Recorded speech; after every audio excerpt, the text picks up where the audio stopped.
Jim, defensively, how do you clean up some of those substitution issues where you guys are having trouble getting guys on the field? Yeah, something we got to work on, we got to fix, especially when they're not substituting and going fast. It's not the time for us to be substituting. On the right here, Ryan. Jim, what's the status of Donovan Edwards? He's working through something right now. Left, Isaiah. I know you haven't had practices of yet, but how have you seen your guys kind of act in the aftermath of this, and how do you keep it from one loss turning into two?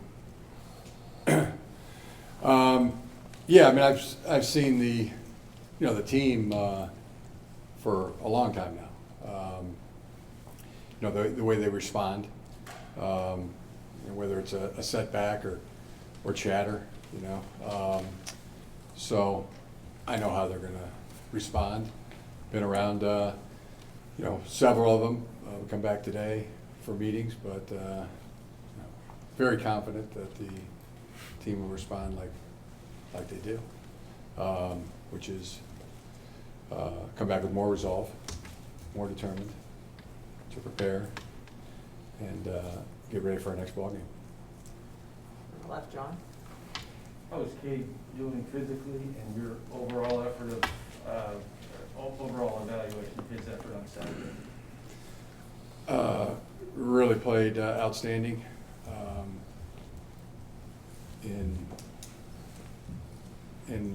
almost every way. Think we'll see him today and how he's able to move around, but yeah, I thought he played really well. So made some throws that not just the best throws he's ever made, but some of the best throws you can make. Staying on the left, Brendan. Jim, the 2-minute offense was on the field 3 times in that game. They got a field goal at the end of the first half and then couldn't score in either attempt at the end of the second half. What do you think that group needs to do better to be able to put touchdowns on the board in the future?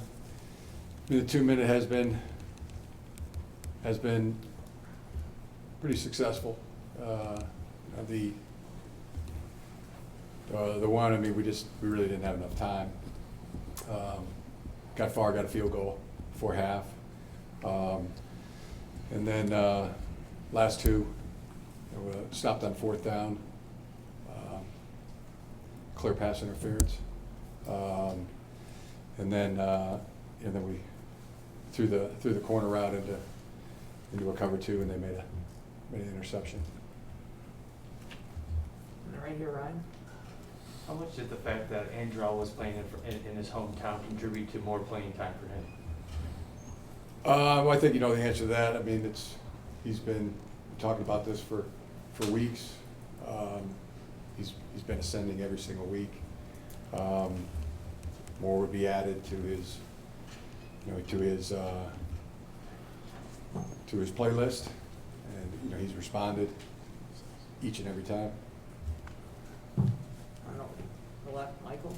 Jim, this looked like maybe the second week in a row where some of the angles that Brad took in the secondary kind of made gains that could have been 12 or 15 into much larger. How do you sort of fix that? And is that something he does struggle with, taking incorrect angles? I wouldn't specify one person in making that observation, but yeah, fits, and there's another point of emphasis for us. Ryan. What's the approach with JJ and continuing to build his confidence even though he faced a little bit of adversity on Saturday? Yeah, it's been going the approach. I think I do repeat this about every week. I mean, want to play JJ.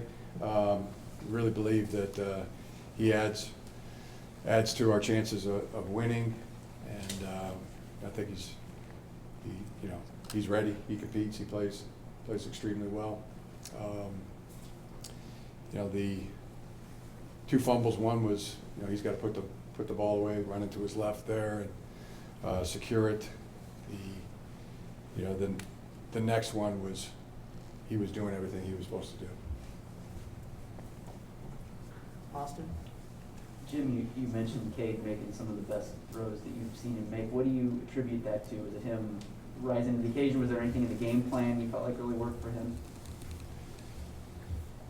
Yeah, I mean, there's some things that we were emphasizing, but I mean, he made some incredible throws standing in the pocket, and a couple of the shallow posts over the middle, the short posts to Mike Sandersill, two to Eric All, and the one to Eric was the one they hit him in stride. That was it's as good as throws anybody can make.